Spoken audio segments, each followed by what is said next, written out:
Okay, okay, okay. Something happened. Something happened. Something happened. Move.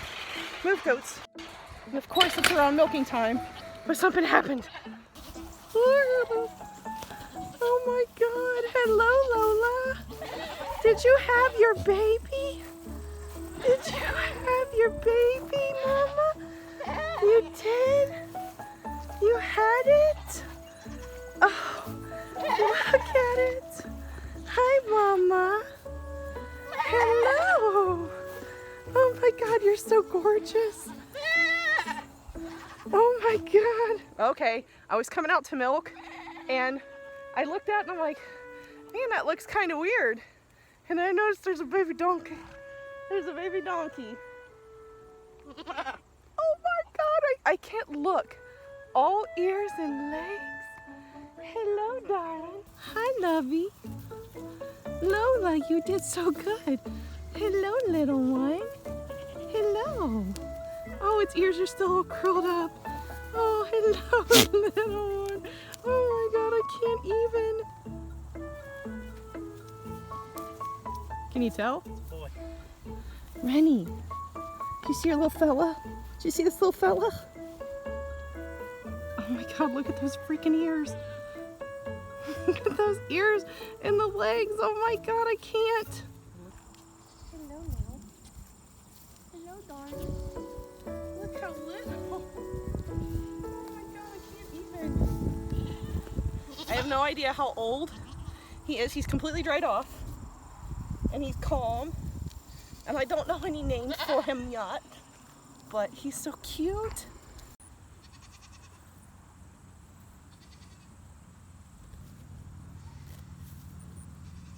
So now my only concern is if he's gotten colostrum and if he's healthy.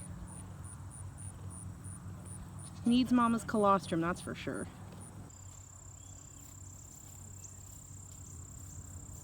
Sure, you guys cannot see it from here, but Mark was just out there and said that he is finally nursing. I have been worried to death. Getting colostrum as soon as possible and as much of it as they can within the first few hours of life is so important to the health and the development of a newborn animal. So seeing him drink, and she's being a great mama. She's being a great mama. She's really doing a good job.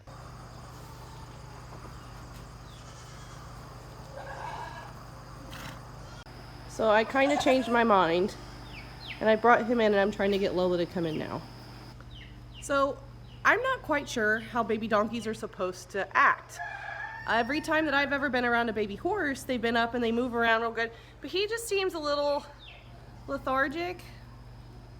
A little. I'm pretty sure we saw him nurse last night, but now that I've woken up and he's not doing kicks and galloping, I probably have a higher expectation for his behavior than what a newborn will give. So I kind of want to go ahead and separate his mother and him just to kind of give him a chance to kind of catch up. I guess. I don't know, guys.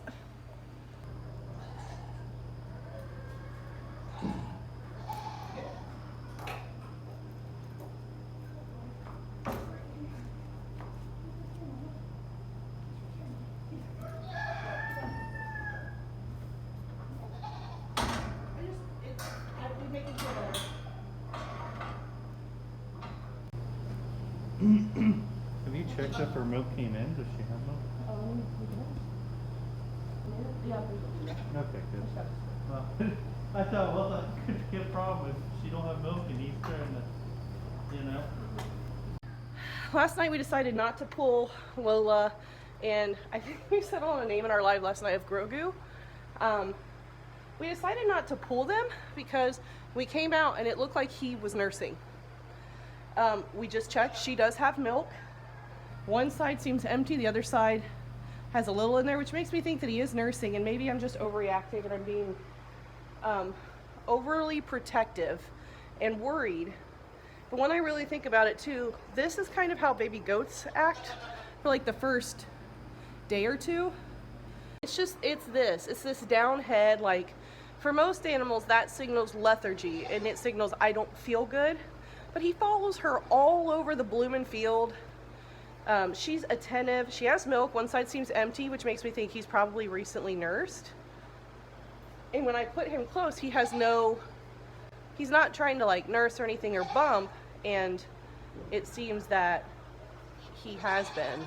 Like yesterday when we were outside, I know you guys couldn't probably see that, but it looked like he was nursing. So I'm just hoping that he's okay. I've already put some feelers out to people I know that have mini donkeys to help calm how I feel, because I could be feeling like he's not doing well, and in all honesty, for baby donkey wise, like he's healthy as can be. He's being completely normal.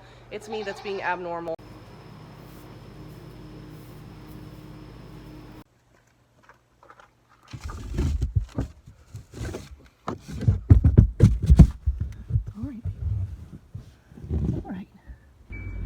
So we are getting ready to take this fella to go to the vet. I've just loaded him up in the back of my Kia Soul, and we're going because there's just something in my gut that says it's not right. He shouldn't be this lethargic. He actually needed help getting up and laying down, and to me that just is like a sign that he's not okay. And I'm freaking out a little bit because it's my first baby donkey, and I've read, and he just seems so lethargic, and I'm worried he hasn't gotten colostrum. I checked her teats, I checked Lola's teats, and it doesn't seem like she's got a lot of milk. But you guys remember my baby goats were nursing and stealing off of her, and she was letting them like back in May. So I'm worried that maybe as she came into milk for this fella, that they just helped themselves to some milk. So I'm on my way to the vet because there's just something in my gut that says to go, and I don't want this to end badly, but I know sometimes things just happen, and I'm trying to get there as quick as I can because I already feel like I've given him 24 hours to show if he's going to be okay, and he's not showing me that he's going to be okay. So we're going.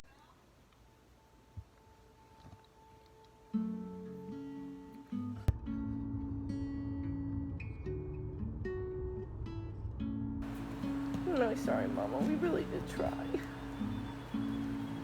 They really tried. I hate making videos like this. I really hate sharing moments like this. So when we took him to the vet ran his IgG test, which measures the amount of colostrum or antibodies in the bloodstream that are present because they've gotten colostrum. And he showed me where they like them to be. He was like, here's the halfway mark, and then here's his test. He says, we consider this an 8, a 4, and he's like, he's barely a 1. So our little fella didn't get a lot of colostrum, if any at all. We noticed that when he was latching on to Lola, he was sucking a lot, but we never saw him swallow. And then when I tried to pull some milk from her teat, there was just a little bit there, and it wasn't like the really gloppy colostrum-like stuff that it still should have been. I don't know. So we decided that we were going to go ahead and do a plasma transfer, that we were going to go ahead and get him hooked up to some IVs, get a plasma transfer going, get him some antibiotics, and then we'd get her something to help bring her into a stronger milk. And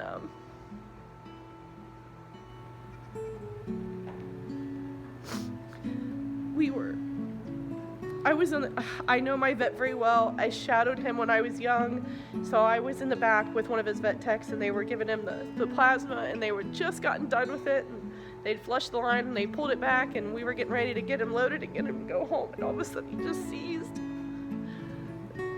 He just seized, and he made this terrible noise. Doc stepped in, he's like, hold on, this isn't good, and pulled him off to another table, and they started IVing fluids. They gave him a barrage of antibiotics to help jumpstart him again. They tubed him. They gave him chest compressions. They did everything that they could. And I was there. I didn't know. I kind of froze and just went and stood like in the corner of the room. And I knew because I kept hearing him say like, he's trying to flutter. He's trying to flutter, which I know that means that his heart was fluttering just a little bit, but after about 30 minutes working on him, they just called it.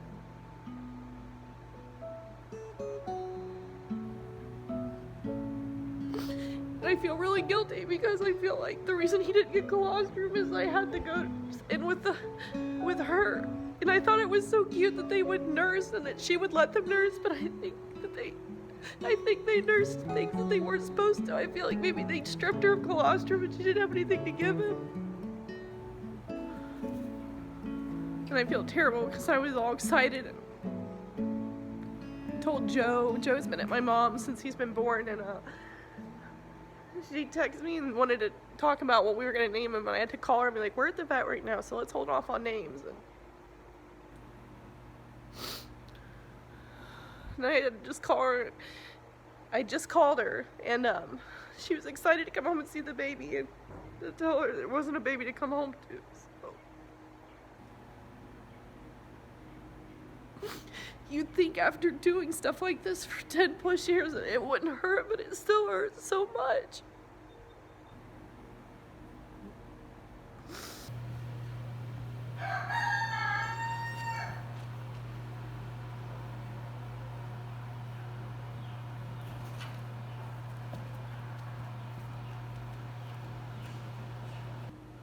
So I've actually just placed him right up against the fence.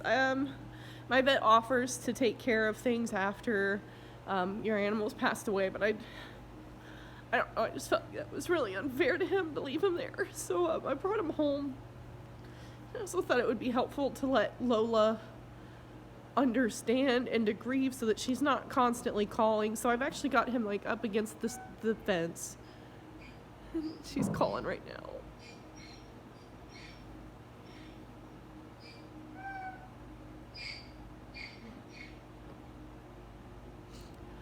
Lola never hee-haws. This is probably the first time I've ever heard her hee-haw while she's been on our farm.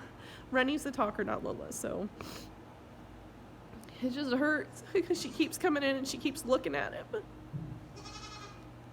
And I know she doesn't understand, but at least putting him up against the fence, she can come and check him out and hopefully let her understand what's going on.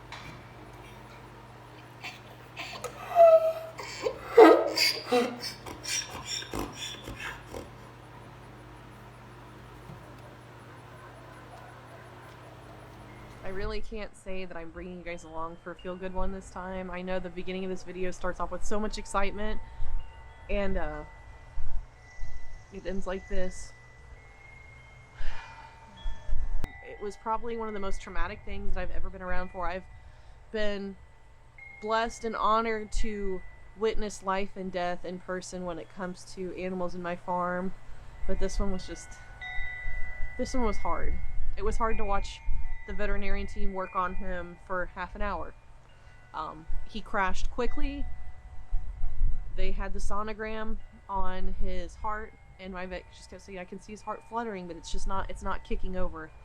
And by the time they were done, rigor mortis was already setting in. So the odds are that he had been gone the entire time. That was just the body trying to jump start, much like agonal breathing is the body trying to jump start. It's the last attempt for the body to restart. I just really wish he would have stayed longer to have time with that little fella, but you find oftentimes on a homestead or anytime you're working with livestock or other living beings that rarely do things go according to plan. Life just throws you curveballs, and you either swing and miss, or you swing and you make contact and you make something out of it. And this one, it was just a swing and a miss. And it's still really hard to deal with. A week later, it's still really hard to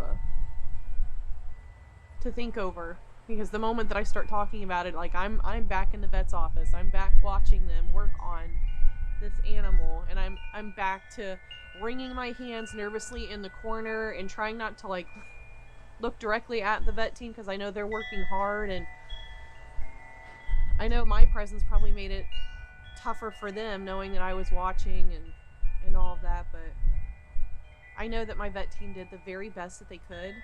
They worked hard. They didn't quit on him. They put in a lot of time, and I'm really grateful for that they gave him every chance that they could possibly afford him. And then just have to understand that sometimes things just don't go the way that you plan for them to go. And that it's hard, and that that pain is real in your heart, and it's okay to feel that pain, because then it makes the success of a successful birth that much more celebratory. You know, it's something great, and it's something that you get to hold on to, and that you can make that comparison between loss and just a big win. And I'm just looking for a big win.